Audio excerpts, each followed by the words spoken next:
a message for my people. Nick Dad, baby. We the new label. Yeah. Come on.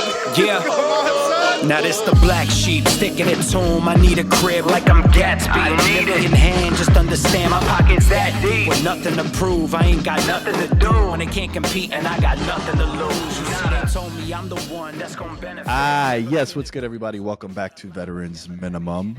The boy is in a different location. Well, same location. I'm in the crib, George, but I'm in a different area of the house because I don't know if this has ever happened to you, but none of my outlets in my office room work. And I needed to charge my laptop, and I'm out in my living room now. Yeah. And if it sounds a little funny, I apologize. I should have planned better by having my laptop charged. But yeah, we're back, dude. We're back in a long way of saying we're back.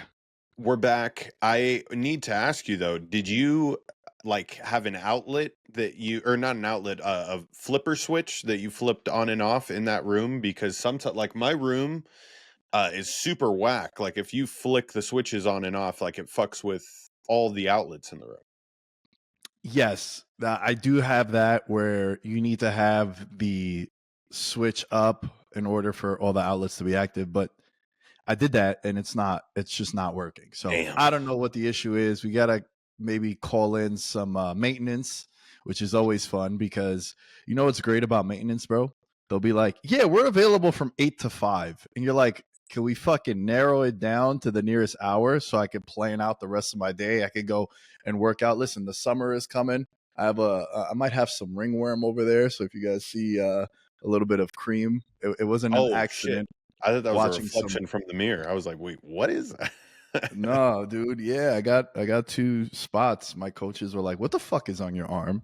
Damn, So, Nick. just taking precaution. You better. You know, I be getting active, bro. I be getting active. But yes, we've been yapping so far. George, how are you doing, brother? I'm doing steady, man. I'm trying to think of a good way to intro this. I started off the episode on Monday with a bad beat, and then last night I was like, all right, this is the game that goes to overtime. And then Jamal Murray absolutely torches me. But I had picked correctly in a parlay. I had the Knights and the Pistons, unfortunately. I figured there would be, if any team is going to let a game go to game 6 or let a series go to game 6, it's going to be the Knicks. And so I hit a bet last night. It wasn't the overtime bet that I was hoping, but it's been fun. Like I'm getting back into the swing of the actions as far as firing off as constantly as you can, which I do in the NFL season a lot more than right now. But bro, I'm thrilled. I'm thrilled with the way that the playoffs have shaken out, and my outlook on basketball is not far off. I literally am using my same exact memory from last year's playoffs, and it's proving to be exactly what we're seeing this year. Yeah, I mean, look, we had the Pacers and the Bucks play in the first round last year as well. I know prior to Game 5, which the Bucks end up losing in 5 to the Pacers, and we'll talk about that right now. You know, on the last episode, we talked about the Damian Lillard injury and what it meant for Milwaukee, and more importantly, what it meant for the future of the Bucks. If you guys didn't go and check that out, please go and check that out because we spent some time on that and also addressed how little draft capital the Bucks have. You know, there's a lot of pick swaps from the Drew Holiday trade with the Pelicans and then with the Blazers also. So they don't really own their own first round pick until like 2030, 2031 season. So you look at it, right? They crash out in 5. And, you know, it's not fair to say crash out, especially for Giannis. Giannis goes out there and literally is trying to will his team to win. He drops a triple-double, and they blew a game, George, that if you had the Bucks on the money line to start up 7 with under a minute to go and to lose that, you know, to send it into overtime, and then, of course, what happens in overtime as well. It's it's unbelievable it happens again to Doc Rivers, right? One of the most, I believe, overrated coaches of all time. I've been on record many times, and it could be my hatred for things Boston, right? The New York and Boston rivalry. And I know you're a Celtics fan, and if things go chalk, my Knicks are gonna probably lose in 5 to the Boston Celtics. But we'll get to that if the Knicks end up surviving Detroit, which we'll always also get to. But Doc Rivers and that '08 Celtics team, there has never been a team in the history of sports that has milked a championship more than them, and maybe like the 72 Dolphins, which is the corniest fucking social media content that whenever the last undefeated team in the NFL loses, Yeah. the fucking They pop the Dolphins, bottles. they pop the bottles and all that. It's like, bro, y'all played like 14 games in the 70s. All right. Like, and all right, you guys had a perfect season. Cool. Congrats. It hasn't been duplicated before, but it's cringe. Honestly, it's cringe. And then with Doc Rivers and that Celtics team in '08, like you would have thought that team won 5 championships the way it's mentioned and brought about. So it's another blunder by Doc Rivers. I know it wasn't a 3-1 lead that he had, but no coach has blown more 3-1 leads in playoff history than Doc Rivers. Yep. And it was crazy, right? Because you got how we always talk about George in any championship and any playoff matchup in any sport, it's the other guys. Who's Giannis is going to show up, right? For sure.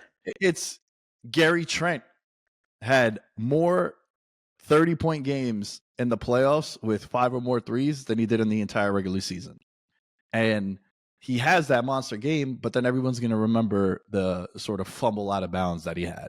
Yeah. And then, Haliburton just blowing by Giannis on that last possession, which just to me, it looked defense, bro. No, Giannis is meant to fucking go sprinting down the court after, he gets beat or whatever. There was zero help defense there. Where's the fucking hard foul? Like nothing. It's that, and also that just looked like a guy like, bro, what more do I have to fucking do, man? I can't get some help defense. I can't get someone to maybe pick him up. I got to go. And I understand he's the best player on the team, best defender, and you would take that matchup. However, it just, the entire fallout from that game, bro, and I feel like we could dive into it, is the incident with Haliburton's pops. I think Giannis handled that gracefully. It could have gotten really, really bad because he said he didn't know that it was Haliburton's pops until way later into the exchange. And it could have gotten ugly. My question to you is, what do you make of family members in the crowd and the interaction with players? Do you think just give me your thoughts on it, because I feel like we've seen it happen before. Like, John Morant's dad is always courtside as well. Yes. There was a viral video going around last week about like how many players in the league love Kevin Durant's mom. They all call her like mom. And one time she's yelling at PJ Tucker because he fouled Kevin Durant. And then PJ Tucker just looks at her and goes, "I love you too." And she goes, "I love you too, baby." So like that's like playful, right? But for sure, this one could have gotten way uglier, bro. So it's going to be a perfect example because I already know this footage is going to be used. After Arkansas beat Tennessee, I was able to storm the field, and I was with my brother within 20 seconds of that final buzzer going off. Which is, you put that into perspective, that's the exact amount of time that it took Haliburton's dad to walk in front of Giannis. And by the way, the fucking nutsack on Haliburton's dad to stand in front of the Greek freak and taunt him, it's one of the most iconic moments in NBA history. When we go back and we look at it like years from now, it's going to seem unfathomable because it's really the first of its kind that a parent gets this involved with not just a role player. I mean, we're talking about at what point in time this man was the face of the league. And I still think, Nick, that he is going to be the face of the league in a major way this upcoming year. But I'll get back to that take after answering the question that you asked me. I think you need to go celebrate the moment with your child who just hit the game-winning basket. Stop with the proving it to the Bucks. It's over. And now go soak in the moment because you are a winner. Your kid's a fucking hero. But instead, you're now going to be made an example for the rest of sports history. Like, we witnessed something that, bro, that shit's never going to happen again. Like, we really have to put that into perspective. Yeah, I totally agree with you, bro. And it also, I think you got to give a lot of credit to Tyrese Haliburton and to Giannis because both handled that incredible after. Correct. It could have been, this could have been a really, really ugly day across all of sports if it would have been some malice at the palace shit. And then you find out that it is his dad. Then it's unbelievable, right? And to Giannis's credit, and to Tyrese Haliburton's credit, to Giannis's credit, they've been going at it for a couple years now. Don't forget, Giannis had the 64-point game, career high, and the Pacers didn't want to give him the game ball. There's been a lot of back and forth between Damian Lillard and the Pacers. I feel like Damian Lillard rushed back from his blood clot because they were down in the series and the animosity of that. They knocked them out in the playoffs last year. They knock them out again this year. So it's a rivalry between them, right? And one of the reasons why things become a rivalry is because of playoffs, right? Yep. Like, you know, we discussed this a couple of weeks ago, I believe it was. And I think it might have been on a conversation like this on Riverside where it was it was last week, the Bengals and the Chiefs, right? Why is the Bengals and Chiefs such a dope rivalry? Because there's playoff history there. Correct. Right? The Giants, they hate the Cowboys, they hate the Commanders, and they hate the Eagles because it's in division. But, you know, they hate the Saints. And they hate the Niners because of playoff losses in the past, right? Like, that's where you develop these rivalries. And now you have that with the Bucks and the Pacers. And I want to stay on this, and I know I'm going long-winded here, but I want to stay on this because I think Haliburton was put in a really, really awkward position, right? Like, your dad was out of line for doing that. And he came out and he said, yo, my pops that was not handled correctly. I apologize to Giannis. And it was cool the way he handled it because, like I said, his dad put him in a really awkward position there. But then Giannis also handled that gracefully, right? Like, he took some shots at them in post game, but Giannis, and this is like the European approach too, bro. Like, in Europe, it's a different mentality that Europeans have over American players. Like, they believe in being humble in victory and in defeat. And, you know, I don't. I think I've said this many times. If you beat me, this is just me personally, you have every right to be showboating. If I step on the field, there's no letting off the gas. There's no mercy rule. Like, nah, yo, you step on the court, you step on the field, you step on the mats. If you go buck wild, then it is what it is. That's what you sign up for when you do a competitive feat. And this is the kind of stuff that has happened with this rivalry. And with Giannis, the way he handled that, you know, he took some shots. Giannis is petty. He was like, listen, bro, they don't know how to act. I've won a championship. So just the way that all was handled, I got to give a lot of credit to Giannis, and I got to give a lot of credit to Tyrese Haliburton because it could have gotten way, way more vicious, especially when you factor in that these two teams do not like one another. And then the last thing I'll say on this is a perfect way for him to leave Milwaukee. It is the only way, because now you realize with the tools that you have in Milwaukee, you are it. And I just think you guys have hit your ceiling, and it's been a steady regression every year since. I mean, we're talking about a player that will be in people's top 10 lists of greatest NBA players to ever do it, just because he's so unstoppable on the offensive end and slashing. And the thing that I loved from Giannis was he was talking about, I think my favorite dig from his response to everything was, we learn from our dad to be humble. You know, when you come from nothing, you learn to be humble and to have respect.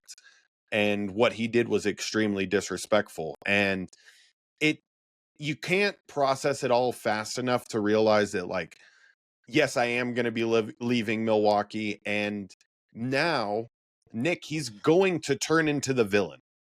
There is no better entrance to a villain story than being taunted by your rival's parents.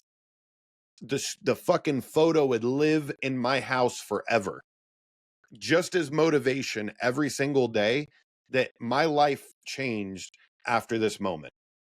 I think we should seriously, before next NBA season, and depending on where he goes, I'm pretty confident that the Heat might be able to package something up for him, and he goes full South Beach revival, Miami Heat. Fucking, I was gonna call him the Greek Heat instead of the Greek Freak.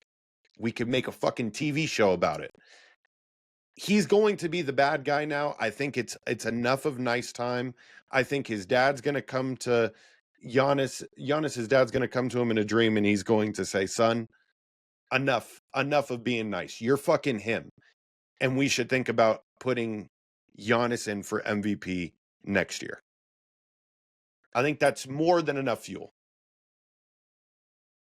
I loved everything you said until him going to Miami, because why is Miami any different than what he got in Milwaukee? It's not about the pieces that are there now. It's about a complete restructuring of the team. They got rid of their alpha. They're bringing in the new blood. They got to get rid of Adebayo, and they got to just rehaul everything with him being the centerpiece. So, okay. Yeah, you made me a little lukewarm to the idea. And now, I want to stay in the East. For sure. Yeah, I would definitely want to stay in the East. But again, like, if he goes to a Thunder, say the Thunder crash out, right? Like, I think the Thunder are a sleeper team here. They got a lot of assets, whether it's in the draft, whether it's just the roster construction. And you look at Houston, same way. Houston they can maybe move off from a Jalen Green, who I think is being exposed in the playoffs. He's not really delivering outside of that one game that he had in game 2, I believe it was, when he had like a 30 piece. Yeah, and Jimmy do you Buckets build went down. around? Yeah, do you build around him in Houston? Is it the Thunder? Shit, man. Does LeBron say, yo, you know what? I'm gonna sign a veterans minimum. Shout out to the show.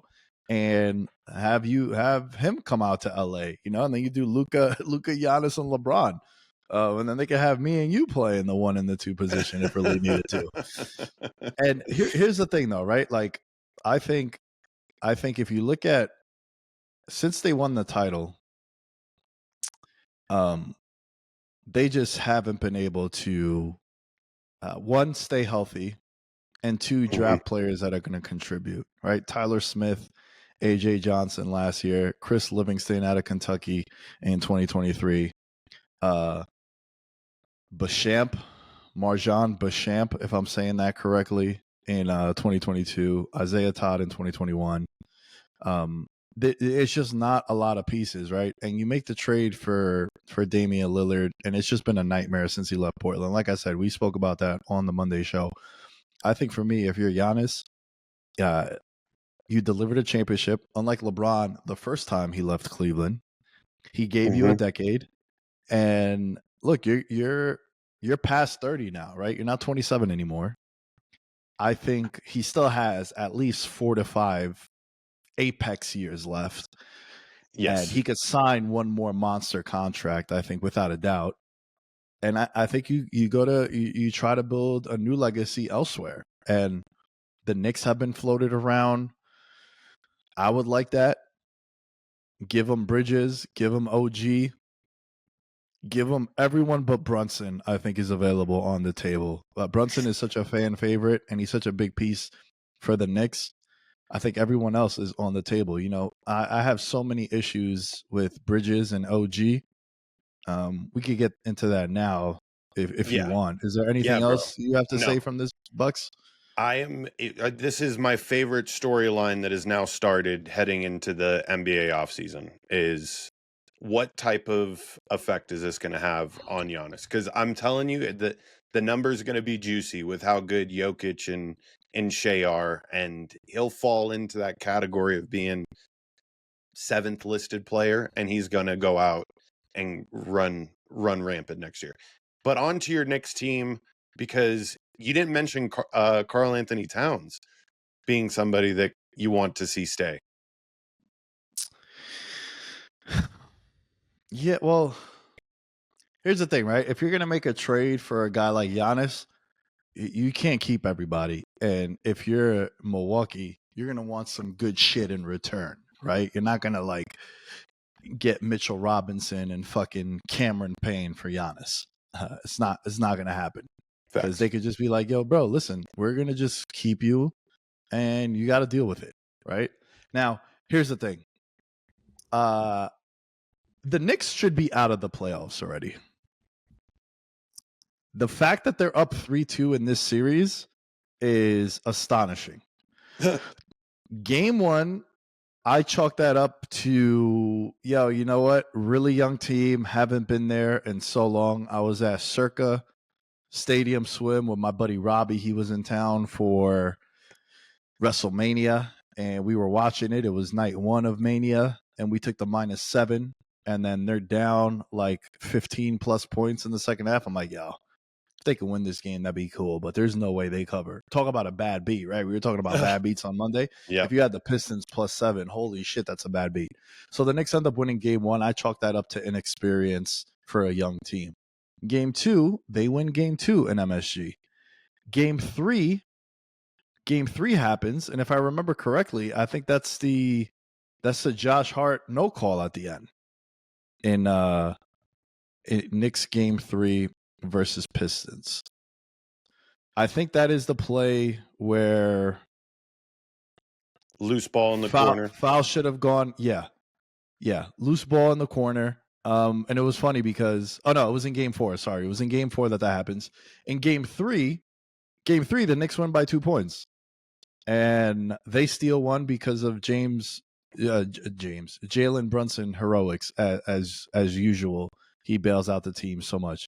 Then game 4, like I said, it's the Josh Hart play, the no call that the referees came out and they said, yo, we should have called something. And then yesterday they lose in MSG game 5. Now they're going back to Detroit. And just like, I don't want to call it gambler's fallacy, bro, but I feel like the Pistons win that game because are they going to drop 3 games in Detroit? They're going to drop all 3 games in Detroit? Because that's what it would mean. It would mean that the Knicks went 3-0 in Detroit. And I don't think that happens. I think this is a 7th game and it'll go back to the Garden. And you know what else sucks, bro? Whether the Knicks win in 6 or they win in 7, Boston series is done. Yeah. Cavs series is done. Pacers series is done.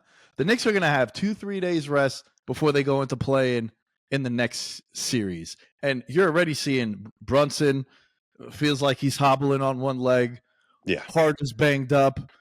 This is a recurring thing with the theme, I should say, with the Knicks, especially in the playoffs under Thibodeau. And it goes to show you, right? Like, we bitch and moan about no one plays in the regular season. How come these guys aren't playing? And then Thibodeau's like, all right, I'll play them 47 minutes a game. And now we're bitching and moaning about that. But this is what happens. He runs a 7-man rotation, sometimes 6.5-man rotation. And these guys are it's just a lot of wear and tear on these dudes. And I really think that they should lose this series. They don't deserve to win this series. And that's pretty much what I have more to say, but I know I've been yapping for about 3 minutes now. No. I just have to get that off my chest. It's an accurate reflection of the current state of the Knicks. And to echo what I said at the beginning of the show, it's like, it's amazing how things really have not changed. If you copy and paste last year's playoffs, this Knicks team was destined for this moment right now. And the thing that I had, and I just wanted to ask you, because you've watched it so much, I think the offense that the Knicks run is so stale, and they only can get contributions from those role players when they run sets. Because if I was like, for example, a Mikal Bridges here, right? And everybody's saying, like, how is he worth this much? It's like, bro, how am I worth this much? It's fucking crazy that they paid this much. And all they want me to do is post up on the wing and hope that people crash in on Brunson, and I'm a spot up shooter now. When in reality, it's like, bro, and when he was playing for Brooklyn, his utilization was through the roof. Now he's transitioned to an offense that's tough to get into a rhythm. And I need to know from you, am I wrong in saying that this offense needs sets? So when Brunson got hurt towards the tail end of the season, it looked like this was the Bridges from Brooklyn that they got. Yep. And it just goes to show you, dude, I always remember the conversations we had with CJ Watson when I always felt like if given the right opportunity, I think every single player in the NBA could go out there and get 30. And he was like 100%. The 15th guy on the bench could get 30. But you know what's not going to happen? They're not going to allocate 22 shots for him. Yep. Because you're not that guy, right? Like one of my favorite clips that has gone around in the last couple of years is Gilbert Arenas talking to Pat Beverly. And Gilbert Arenas was addressing his AAU team. And he was like, y'all know Pat Bev?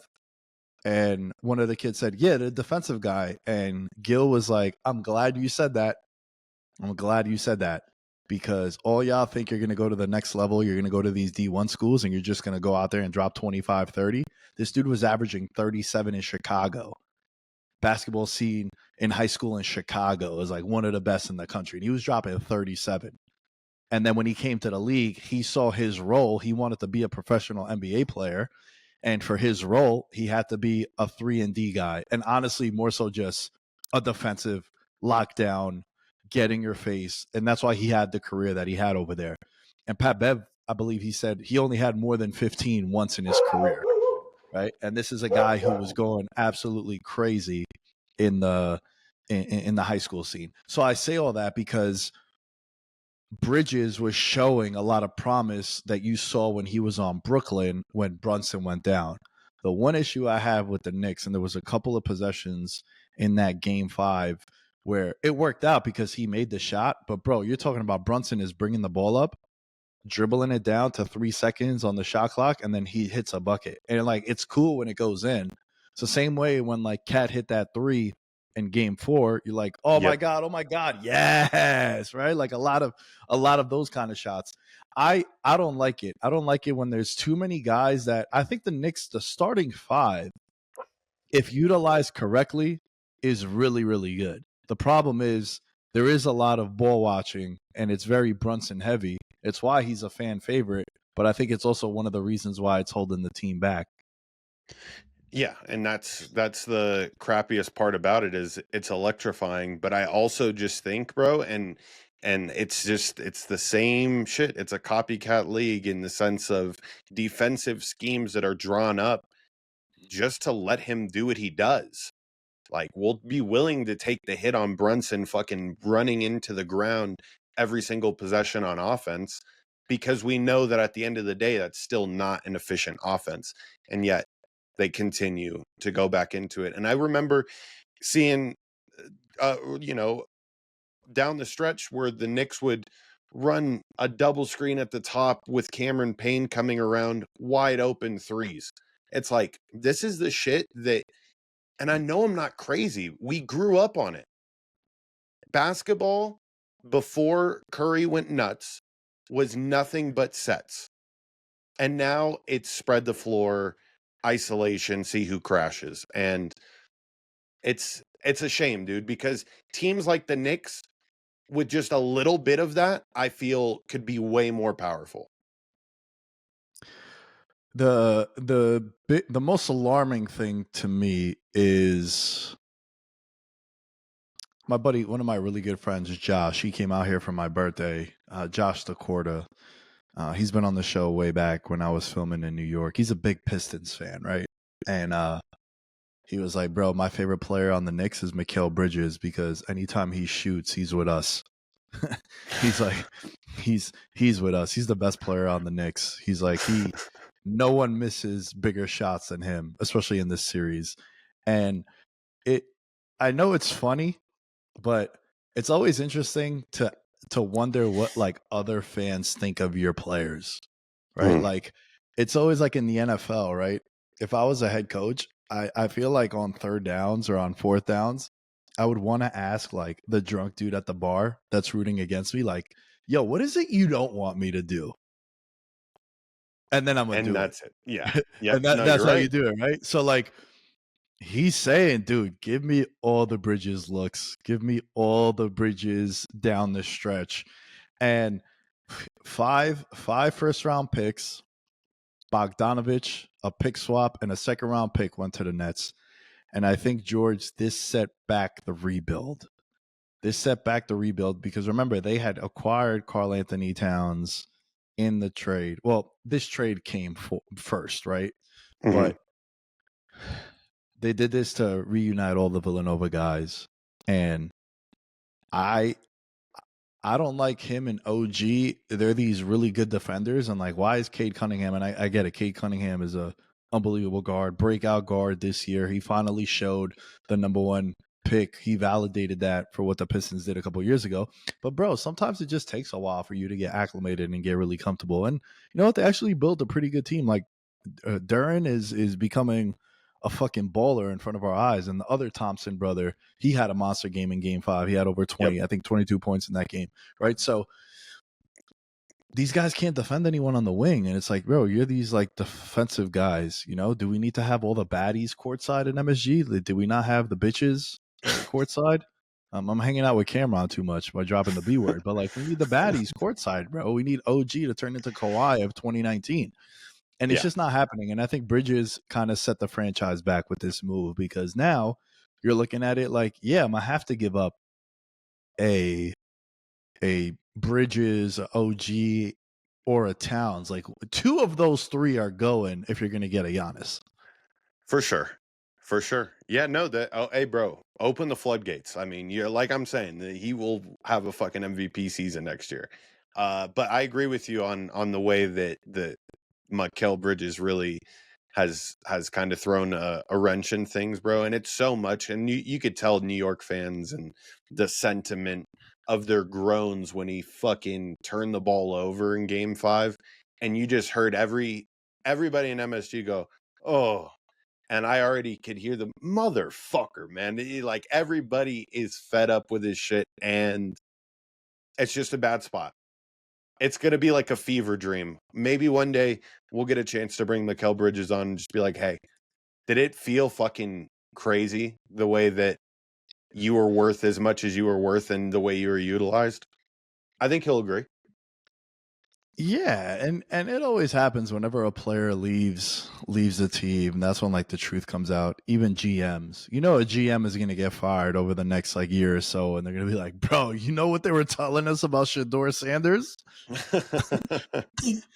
The truth is going to come out. It always happens, right? It's like whenever a wide receiver leaves a quarterback, he's like, "Dude, he wouldn't give me the ball. It was personal, shit like that, right?" Greg Jennings was the greatest example ever. Dude got paid by Minnesota and then like completely fell off a cliff when he wasn't with Aaron Rodgers, but all he would do is slander Aaron Rodgers. So I wouldn't be surprised if that happens. One last thing I want to discuss before we pivot into some football storylines. James. Oh, James Harden, you strike again, sir. Clippers are now down 3-2. I had bet the Clippers at 26-1 to win the title. I'm still holding on to that ticket, but I don't feel good, George. I don't feel good because Jamal Murray is back. Jamal Murray had 43 points. Yeah. He hit one shot towards the tail end from like half court, pretty much from the logo.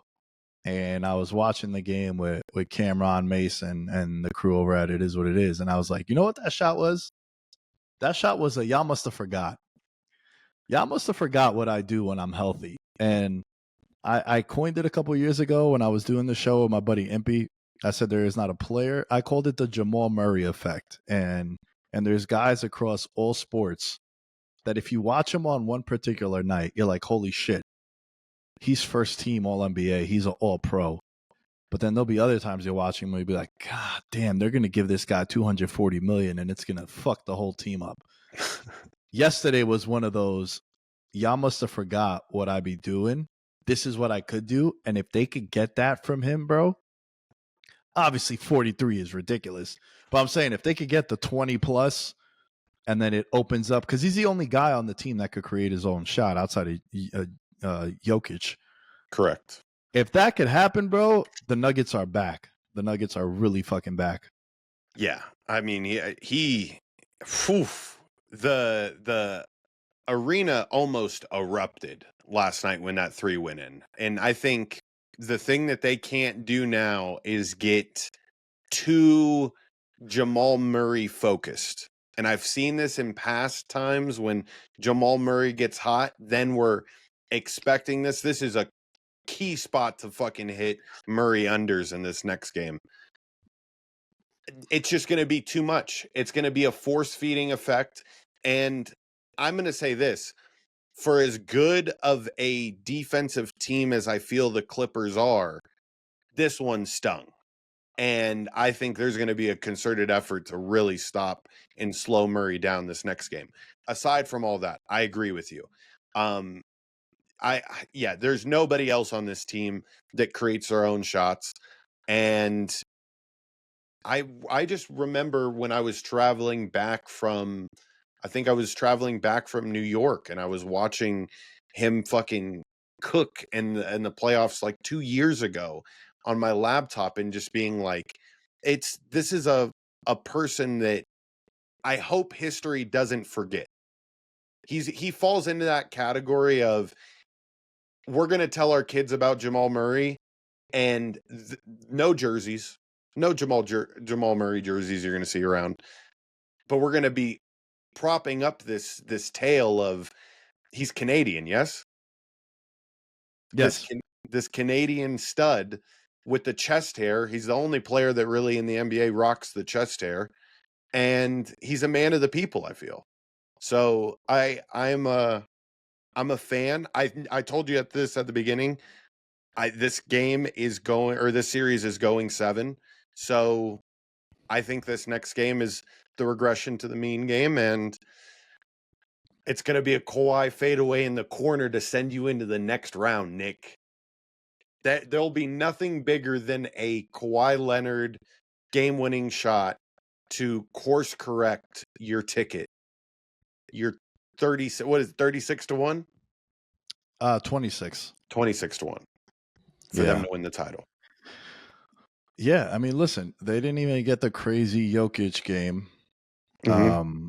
and they were able to win that. I mean, he had a triple double, right? But I'm saying, like, he didn't have the fucking 40, 20, 10 game. He had a triple double, right? Westbrook off the bench, he contributed. He had over 20, and it brings me to James Harden. James Harden yesterday, the man of the hour. On the road, game 5, crucial spot. 3 of 9 from the field, 11 points. There is something that happens to James Harden, and for the people that have been listening to this show for a while, there was not a player I would bet on more during those Houston runs. I thought they were the only team that matched up well with the Golden State Warriors. This is a take that I will die on this hill alone. He was the MVP the year that Russell Westbrook won MVP in 2016. Yep. He only needed like 87 rebounds to also average a triple-double that year. The team won 8 more games than Westbrook and the Thunder. But it was the narrative. Durant left and he had a triple-double.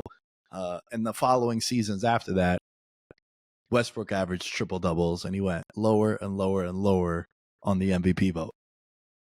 Triple-double, it is an arbitrary phrase. George, you have 35, 8, and 6. I have 13, 12, and 11. Who had a better game?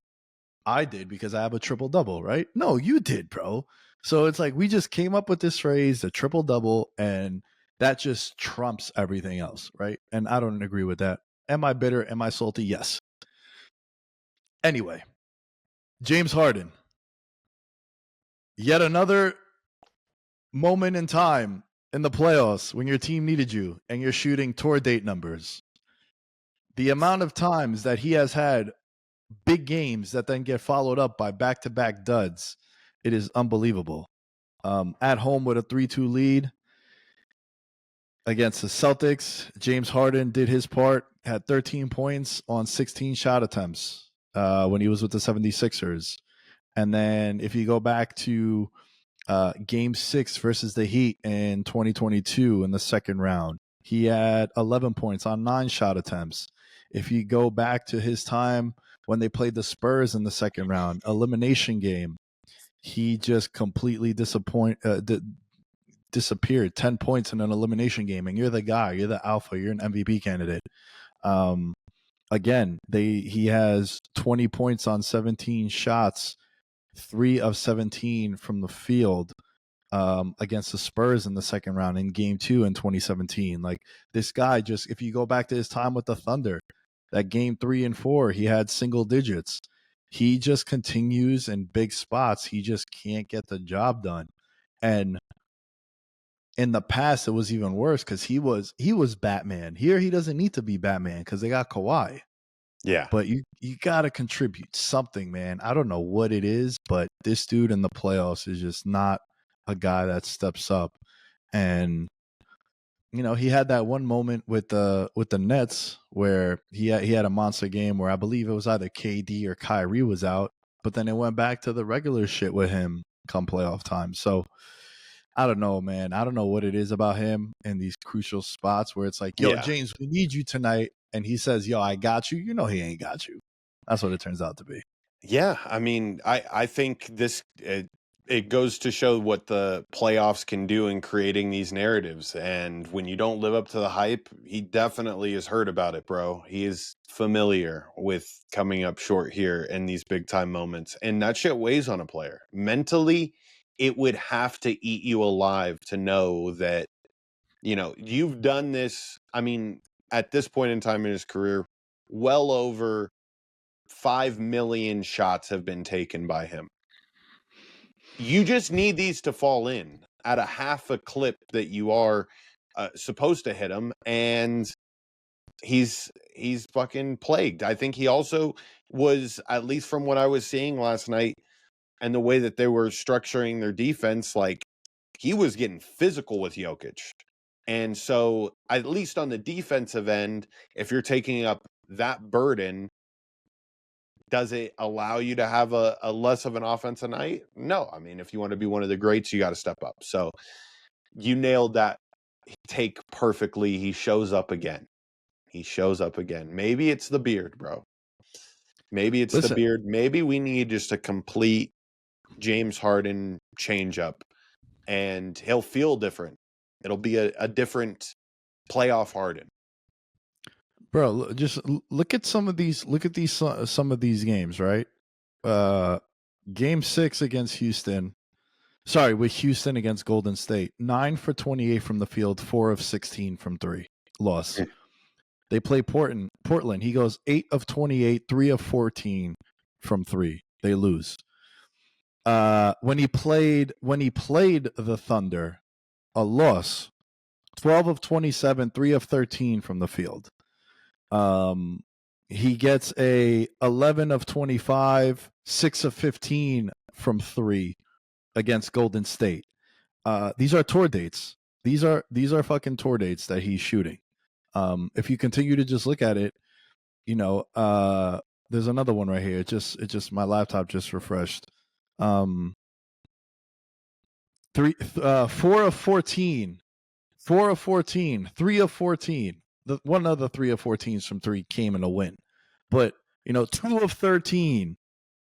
Like this, it's just, it happens time and time again, right? He'll have the 40-point game, but then you just know, law of averages with him, the regression to the mean, he's not going to get 45 in the next 3 games combined.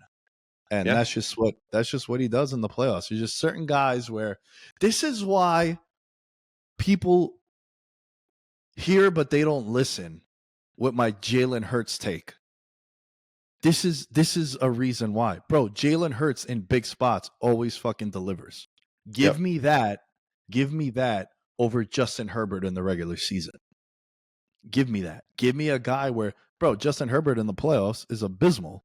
He has a 28-point loss in which he was up by 28. He loses that, right? And listen, I know the coach was incompetent, but at some point, can you not be like, hey, man, you know what? We're not going to run that play. I'm going to audible.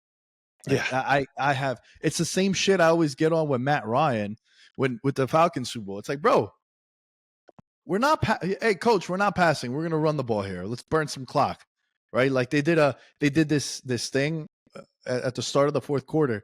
If the Falcons just ran the ball, they just took knees to the 40-second play clock, right? And then punted, they'd win that game. That's crazy. If they just did that at the start of the fourth quarter, right? So like, bro, if you're a quarterback, fucking let's audible. Let's make a decision to not make a dumb decision. And this is why I talk about Jalen Hurts, and people don't seem to understand it. And it's really frustrating because I'm not shitting on the guy. I'm praising him. I want my guys in the games that fucking matter to deliver, and that's what he does.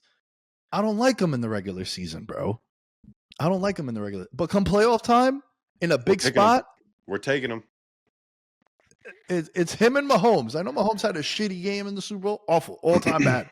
It's going to be a black eye in his career forever. It's his version of the Maverick series for LeBron in 2011. But, bro, give me him anywhere, any place, anytime in the playoffs, because when it matters, he delivers. And then you look at James Harden, you look at Paul George, it just don't happen with those guys. Yeah. And I'm telling you, and it seems simple, but he hasn't done it once in his career. It's got to go. Like, I literally think that if he wants to reverse the curse, people grow playoff beards, he's got to cut his off. Clean shave James Harden, maybe it course corrects. Could be wrong. But it's why not try it? I feel better after I shave. I mean, you can see it right now. I went down a couple of numbers, you got to sometimes the hairs that are attached to it's been to too many strip clubs. There's too many fucking lemon pepper wing fucking crumbs on your beard, and you gotta get that shit off. We gotta refresh. So Game 7, take Jamal Murray unders, James Harden overs. Well, you mean Game 6? Game 6? Yeah, I know. I'm saying it's going to Game 7. Oh, if it goes to 7, yeah. I mean, maybe it's a parlay. History repeats itself, right? History repeats itself, and yeah, it's something that I would definitely consider. All right, I want to make an announcement. Well, tease an announcement, but there's going to be a lot of changes going on to the Patreon starting next week. So I'm excited for it. I floated the idea out to George. We're in a really, really good place, and I want to make some changes to be able to honor a lot of the things that we say on the Patreon. So patreon.com/veteransminimum. Join the Patreon for $1 American. All we ask for. There's access to a Discord that we're going to make free moving forward, and just a small way of us saying thanks to everyone that supports the show, but also a way for us to make it the most affordable for you guys to support the show as well. So stay tuned for the announcement sometime next week. We will be doing that. But for now, patreon.com/veteransminimum. Okay. Kind of discussed the Atlanta Falcons a little bit when I was talking about Matt Ryan, but it turns out, George, they got hit with fines for the prank phone call to Shedeur Sanders. Jeff Albrecht, the defensive coordinator, he was the interim coach for the Jets, if I believe. Yes, he was. And then he became the defensive coordinator for the Falcons. Talk about a first impression, huh? You haven't even coached the game yet, and you're being docked $350,000. They should have taken away draft picks, to punish them where it hurts. But what I wanted to just dive into, like, I don't know how many people know how much fuckery goes on with the Falcons, because in the last decade, It's been a lot. It's been a lot, bro. Like, all right, let's just go back. They lose the Super Bowl the way they did, right? Mhm. Just look at, they've been fined over $1 million the last 10 years. And they blew a 28-3 lead with 9 minutes to go in the third of the Super Bowl. So they lose $350K and a 5th round pick for illegal crowd noise.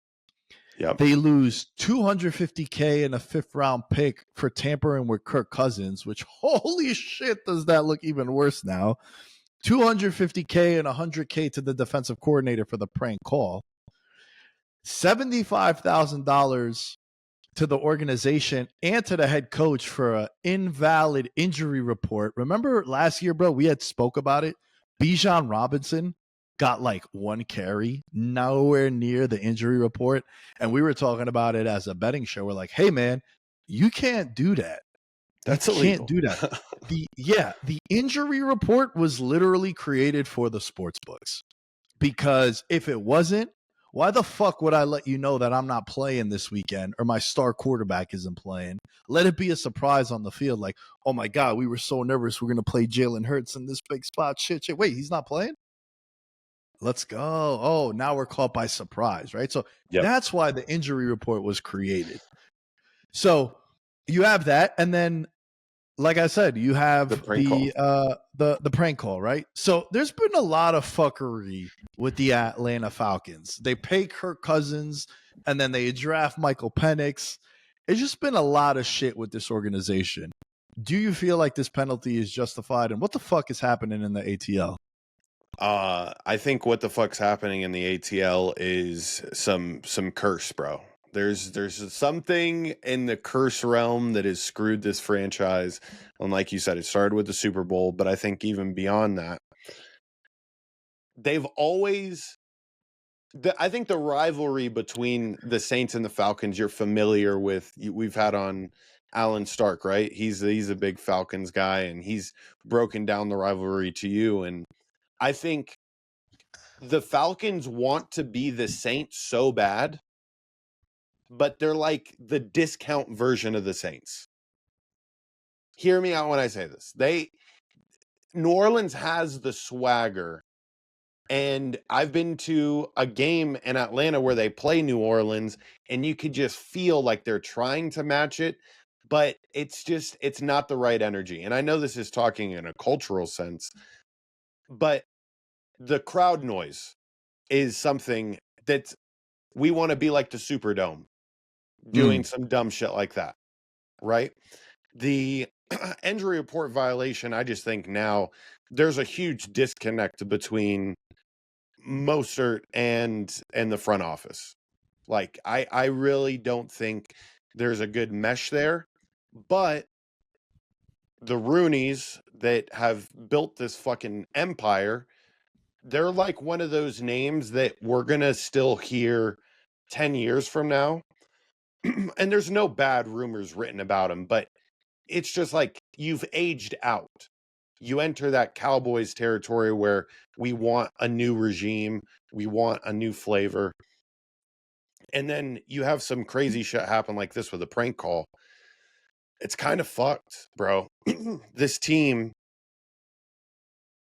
who you have Bijan projected to do really well this next season on offense, like, I just don't know if they can get out of their way to be as successful as they possibly could be.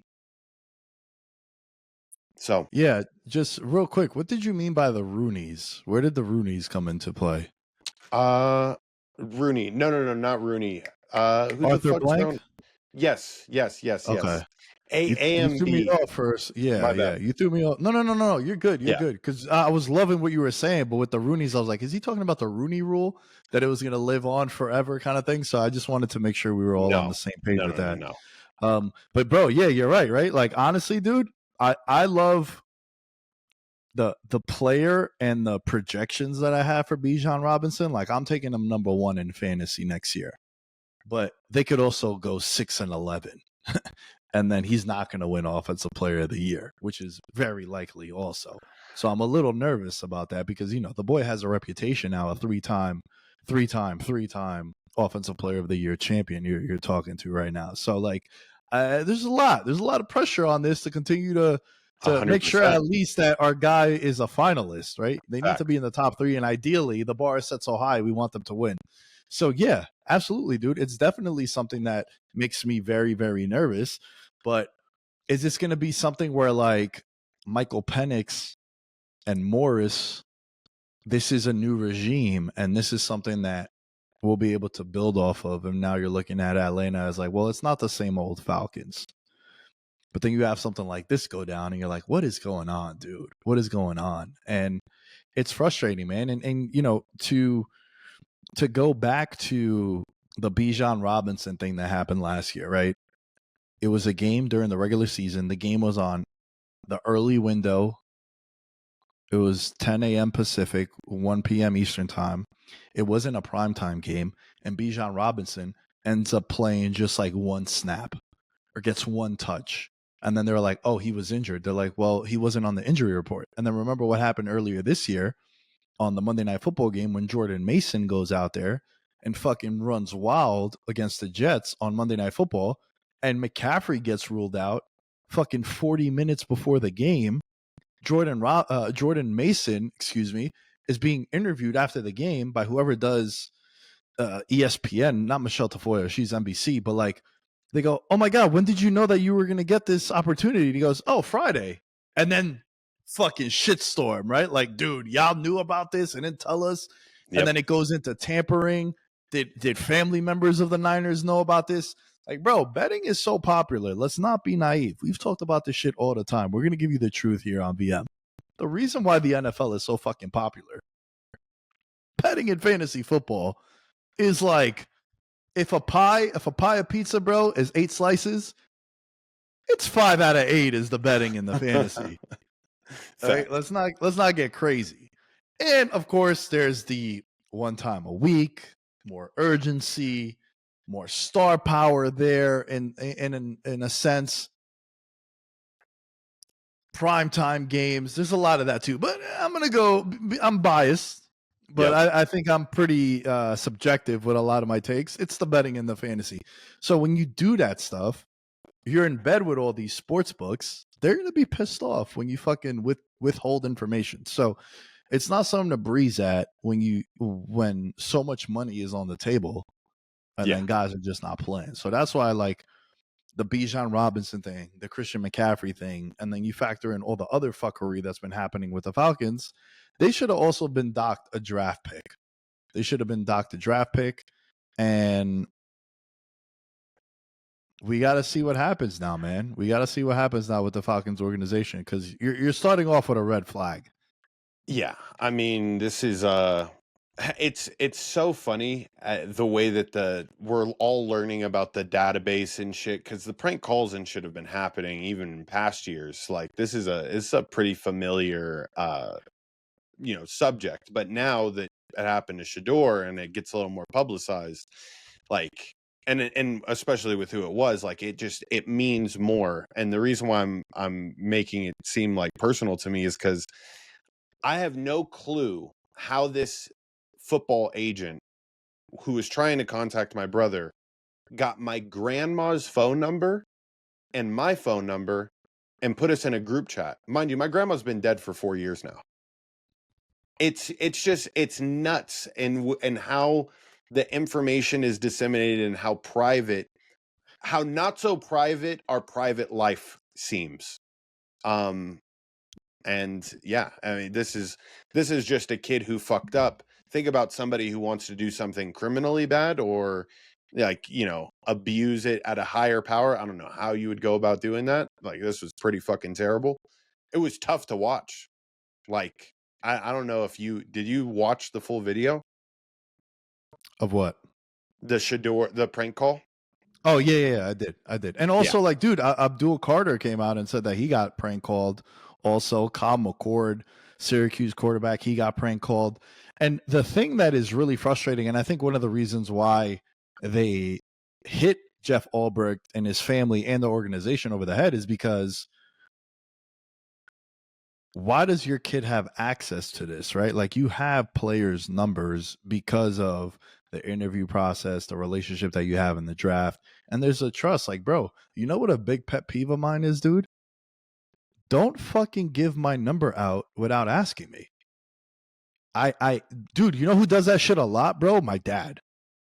I love Big Tony. I got the tattoo on my arm because of Tone. Shout out to Park Avenue and 49th Street. I fucking hate when he'll be like, dude, I saw your buddy George at fucking Starbucks. He's a barista now. Yeah, I went to school together. He asked for your number. I gave it to him. I'm like, why the fuck are you doing that, dude? I don't want them to have my number, bro. Do you know how many? I don't have a girlfriend, so it's safe to say. Do you know how many girls I talk to on Instagram that don't have my phone number? I'm assuming a lot. A lot. No, you're not getting it yet. No. Well, we've went on 2 dates. No, I don't trust it yet. I don't know what's happening. I don't want to give out my number. No, it's gotten to a point, dude, where I need to get a second cell phone number. Strictly for business and for networking and shit like that. And I feel like a douchebag when I gotta have 2 phones. I carry 2 phones now because one of them, I run like 9 Instagram accounts. So I gotta fucking have another phone. This way my personal phone over here is not going ballistic all the time, right? But it's important to have all the emails that I have access to and all the shit that I have. But like, bro, don't be giving out my number. How many times have I asked you first, like, hey man, so and so wants your number. Time. Is it cool? The answer is every time. Every time I do that. Every time I do that. You want? Of course I know George. That's my guy. Can I get his number? Hold on, let me ask him. Yo, George, is it cool if I give Mike your number? Because Mike is a programming director at wherever the fuck he's a programmer. Yeah, bro, it's cool. Put me in a group chat. I bet, cool. But this idea of like, hey man, George gave me your number. George, why'd you give out my number? Now, of course, there's exceptions, right? Like if you meet fucking Eli Manning and he asks for my number, yes, green light. Stone Cold Steve Austin, green light. Green light. Joe Rogan, green light. But I'm talking about like the day-to-day people that we fucking see. It's the same thing, bro. You know what else? Like, I don't like going to places I didn't get invited to. That's awkward. Yeah, dude. I don't want to go to a place where like, say we have a group of friends, right? And everyone is going to the barbecue to watch UFC, but the person whose house it is didn't invite me. I'm not going to go because you told me, yo, of course you could come, dude. It's like, no, because then you know what happens? You pull up and people are like, yo, fucking Nick is here. Huh. Yeah. Yeah, I'm cool with it, bro. I don't have FOMO. I look for excuses to eliminate people from my life and to stay home. Right. So you're doing me a favor by not inviting me. I'm not going to show up uninvited. And it's the same thing where don't give out people's numbers and don't go where you're not invited. Don't go where to be tolerated. Go because you're being celebrated. Go because you've been invited. And there's a level of privacy to tie it back to the Shedeur Sanders thing and to the Abdul Carter thing and all these guys giving out their numbers. It's not cool, bro. It's wild, disrespectful. Don't fucking do that. That's a great point. I like it. And you know what, and Nick, this can kind of lead right into, do you think it would be disrespectful for, let's say, I'm just going to give you a hypothetical situation here. All right. You ready for a hypothetical? I like this. Let's go. All right. Nick, think about how big the podcast could be and then double that. That's how big the podcast is, right? I'm interviewing you. I'm CBS. I'm interviewing you. And you're older now. Like you're in we'll just call you 60, right? And you just got a new 23-year-old girlfriend, right? Is she from Medellin? Sure. Actually, for the sake of this story, we're just going to say she's from like Midwest, like Iowa, just like a good old fashioned. Okay. I know. Just hey, listen, this is your hypothetical. I'll shut up and I'll just listen. Yeah. In your head, picture, fine tits and a nice ass, but nice. But now for the hypothetical, reserved. Midwestern girl, 23. You're old as shit, so it's amazing she's fucking you. I'm interviewing you. I'm the CBS interviewer, and I ask you, you got a new girlfriend recently. How did you two meet? And before you could even answer, your girlfriend says, oh, he's not answering that. But you're like this big time podcaster. And who the fuck is she? How are you responding to your girlfriend jumping into that interview? By the time I'm 60, I should be a Brazilian Jiu-Jitsu black belt. Catch what I'm saying before I go. I have a lot of friends that train jiu-jitsu that are girls. The biggest ass whoopings I've ever taken in my life have been from women in jiu-jitsu. And I try my hardest and I just get the shit kicked out of me, right? What I'm doing is amazing poker face. I'm just like, okay, no problem. And then I'm like, hey, babe, come to a jiu-jitsu class with me. And I grab fucking Emily, I grab Shino, I grab all the girls that I'm cool with, and I just go, the jiu-jitsu community will understand this. I go, yo, green light. Isn't that your girl? Yeah, green light. Fucking violate this bitch for the disrespect. That's what I'm doing. And then my hands are clean. Hey, I didn't do nothing. I send out the fucking hit squad. That's what I do. Leg locks, fucking arm triangles, head and arms, rear naked chokes, all that. And then I want her to be like, oh my God, what just happened? Yeah, remember your comments when you told me not to discuss certain things? Just be careful. Because I got a hit squad. That's what I'm, as you're describing this, that's what I'm doing personally. Wow. I'm not, listen, I know I'm fucking around. I'm being silly. There's a lot of truth behind that. I would have people, handle it that way in a nice way. Like, dude, you know how many times I'll be, either working out at a different gym, not jujitsu, but like, a trainer will come up to me and, I told you the incident that I had at my gym where this trainer came up to me and he was like, yo, bro, why do you keep staring at one of my clients that I'm training? I'm like, bro, she hasn't stopped looking at me. I'm not going to back down. She's a very attractive young lady. I find her attractive. She's been staring at me. I'm not going to be a fucking square and not look back. And, that's where I would like to meet someone, right? At the gym. It's cool. We have the same interests. She's hot. She's sexy. I'm handsome. It works out, right? In my head, I'm like, bro, if you could just come to the gym, just come take a class. Let me just neon belly you. Let me just collar tie with you like it's fucking the middle of the Royal Rumble. And then you can see, because of the level of disrespect, I don't like being disrespected. I don't like being humiliated in public. That's been my biggest rule. George, I've told you on a serious note in the past, bro, if we're out in public, and this goes with friends, this goes with coworkers, this goes with bosses, this goes with girls, my parents too. Bro, don't embarrass me and disrespect me in public. Yeah. When we're in the car ride home, you could be like, Nick, you were a fucking piece of shit back there, man. How dare you do that? I'm cool with it. But in public, bro, I'm just not going to speak to you again. And I'm going to play it off. This is where I'm a piece of shit, bro. I'm going to play it off like nothing happened, dude. George, it was so good to see you, man. I'll even pay for dinner, right? I'll pay for your Uber to go home because I'm a gentleman. Right. Pay for it. But then cold turkey, bro, no reply, nothing. Nothing, no reply.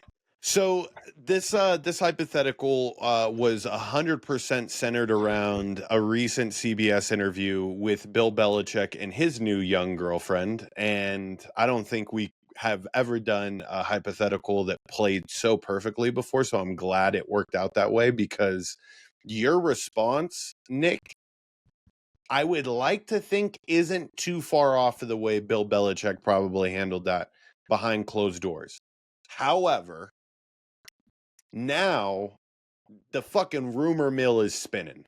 The question was, how did you two meet? The initial story was that they met on an airplane. Now, that's a pretty wild story. Crazy story, bro. But hey, if that's how you guys met, that's how you guys met. That's the way I feel. But when she says, we're not going to talk about this, Nick, are you familiar with the website called Seeking Arrangements? I'm not. So Rachel put me onto this website. This is where young women who want to find rich sugar daddies go and find matches. Rachel thought there's a Seeking Arrangements potential collaboration here that they're hiding behind we met on an airplane. And I know we're not a fucking reality gossip show, but when it involves the fucking greatest NFL quarterback of all time, I'm in. Coach, yeah. Bro, Yeah. I'm in. So I wanted to bring that to your attention, bro, and just see what your thoughts on the whole situation is. Seeking arrangements, seeking.com is the largest luxury dating website for successful and attractive people. 52 million users. Oh my goodness. I want to see if there's any fucking cougars that are divorced with like 50 million in the bank if they want a 34-year-old to fucking not provide. I wouldn't provide. No way. No, I could perform. but they're aware. I could perform, and I could perform for one UFC round, and I could protect. That's what I can bring to the table, right? And I podcast, baby. The 3 Ps of success. I think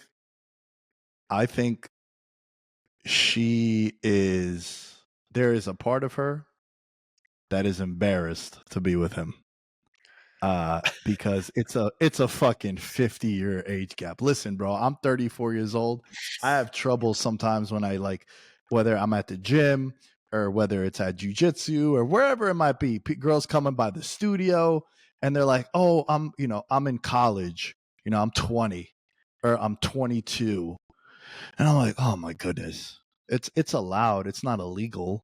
It's not a crime, but it's just like awkward for me, bro. And I'm talking about like a 10-year gap.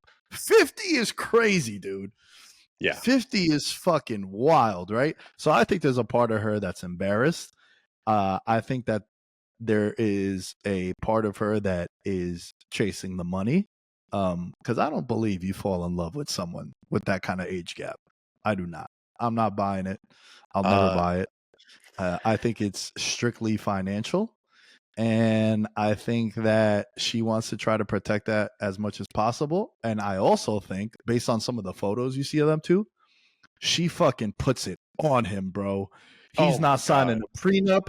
He's selling fucking Super Bowl rings for her. She is doing the fucking most. And you know what? Good for Bill, because I haven't seen him. I've seen him win Super Bowls, and he's like, "We're on to Monday. We'll be looking at evaluations for college players." Now he's smiling because she probably fucking spits on that thing and goes fucking nuclear. That's what I was thinking. Oh, bro. Okay, so you were so correct. You can't be any more correct. And this is just furthering what I'm about to tell you here, and that she's definitely a little crazy. And I think she's in the process, Nick, right now. What we're watching is a real life fumble. Like, she is fumbling this shit because, one, disrespect, not just in public, Nick. How about on fucking national fucking television for the rest of eternity to know that that's the way that went down? Then she is now in charge of his PR, his public relations, and she wants to be CC'd on all of his emails. And then the ultimate kicker, and mind you, this I didn't realize what this Instagram post was that she had just made today, but it's an email written from her as Bill Belichick, right? So now I think she's writing emails for this motherfucker, just explaining how they aren't going to be doing the Hard Knocks, or they ESPN doesn't want to, or not ESPN, HBO doesn't want to do Hard Knocks with North Carolina football because of her involvement in Bill Belichick's personal life and the way that she's controlling a lot of the things behind the scenes. So this is just wild. This would have benefited North Carolina. I think they said $200,000 would have gone to the school had they been allowed to film like this Hard Knocks version of college football. She's fumbling the bag. And I just wouldn't have expected such blatant disrespect from a coach that never tolerated it. So not only is she putting on beyond belief, Nick, there's something that tells me that she's bringing the friends. She might not fuck this guy. She may get all of her hot friends to fuck him, which is what's better than one good girl, a handful of them, with your girlfriend standing right next to you. That's the level of crazy psycho I think this bitch is at. I mean, that is great girl. Great girl. If she's giving you options, I should say. Yeah. Yeah, listen. I think that I've said this before, bro. Don't touch little kids and don't molest anybody. I'm cool with how you make money and how you want to pursue relationships. That's all good with me. You're not gonna hear me fucking call you out or anything. With this, if we are calling it out, I just think that she's fucking able to get away with this stuff because she's probably fucking putting it on him to the point where like he's like, yeah, cool. If it means that you're gonna fucking give me the crazy fucking top, yeah, I'll deal with all this. But with the disrespect and the awkwardness, I think, look, man, UNC came out and they said that they're worried about her involvement in this relationship and how she wants to be CC'd on the emails. To me, that's also something on a serious note where like you can't get involved with my business or jeopardize my business. That is where I kind of draw the line. Full disclosure, bro, and you can ask any girl that's ever been on our show. George and I, when we talk with them in pre-show, and then there's been opportunities in the past where we're like, hey, you know, would you guys want to get involved with the show and contribute in one way or another? I say it straight up. I'm like, I am not going to jeopardize the integrity of the show or fuck around in any sense with the show. Like, I've been building this shit for way too fucking long, bro, to think with the wrong head. Facts. And there's been instances where people haven't come back to the show, you know, friends of the show that are guys, because I was getting creepy vibes around the girls we were bringing onto the show. And it's girls that are involved in the betting space, and it's girls that I think are awesome in the betting space. You know, we can sniff it out, right? Like, we can sniff it out if the girl is just doing it because she's a pretty face, or if she's fucking really been betting and gambling, right? Like, shout out to Katie on the Monday show. She's a fucking grade A piece of shit degenerate like we are. That's why we love her, right? Shout out to the sports betting queen. But there's been other times where like, bro, I'm not jeopardizing what I've been, this is what I've wanted for so long. I'm not going to piss it away for some dumb shit, right? And I know you're married and, well, you have a fiance. I'm single, but like, not when it comes to the show, bro, and what I've been building. I won't jeopardize that at all. I can't. I'd be a fucking idiot. I'd use another word, but I'm being politically correct if I would jeopardize that. And that to me is where I have a problem with this entire incident. I know we were being, you know, silly and fucking around before, but just to close out the show like this, man, don't jeopardize your career and the things that you're doing for a chick, or roles reverse for a guy, right? I'll give you another example, dude. You know, Call Her Daddy, right? Yeah.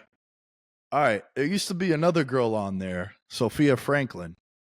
Hey, great girl, by the way. Great girl. Her and Alex Cooper were doing a show together, and it fucking took off. She started dating somebody that was like, yo, y'all should be getting more money, yada, yada, XYZ. Look it up if you're not familiar. It's probably a top 5 podcast on the planet right now.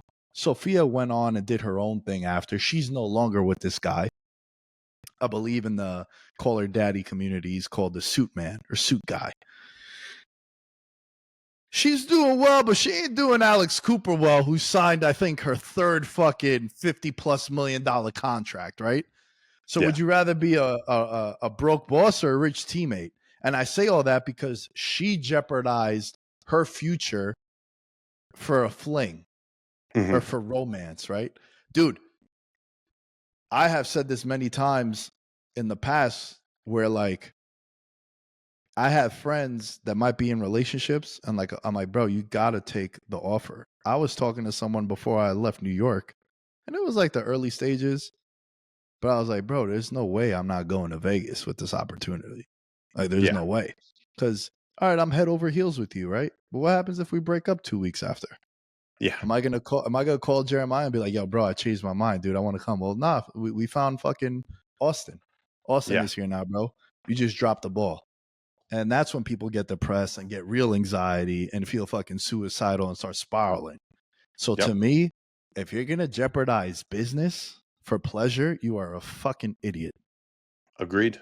And that's where I my full stance is when UNC said that they're worried that she's jeopardizing the program and him as a head coach and whatever else his role is. That's where I'm like, bro, you need to really have a conversation. Yeah. And I'll say this, just because I can sense it a little bit coming from her. This is the first of many, many wild stories that we're going to hear relating to them. And I think it could possibly end with her getting, remember, she's 24 years old. You know, all these football players that are on that UNC team, if things go wrong, you know, I'm thinking Blue Mountain State level here of fucking wild shit that could happen. But I don't know.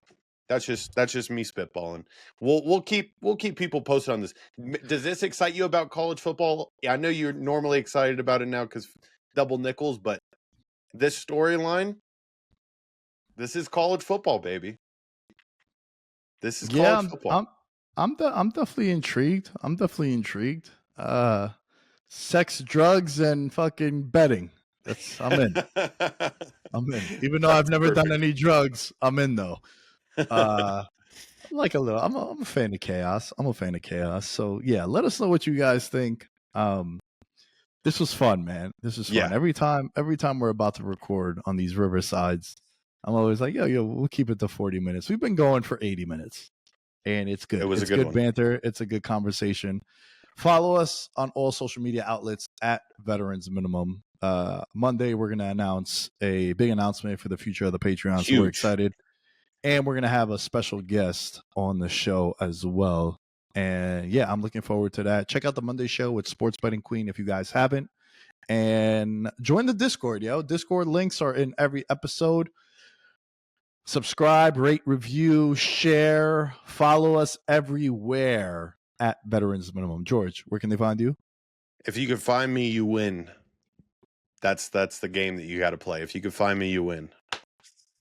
Let's go. You're welcome. Hey, thank you all for listening. We'll catch you guys next time. Peace. I'm a gold medalist, bronze like your medal is. So many deer in headlights, but it's bedtime. Hear that supper bell, main course, be the venison.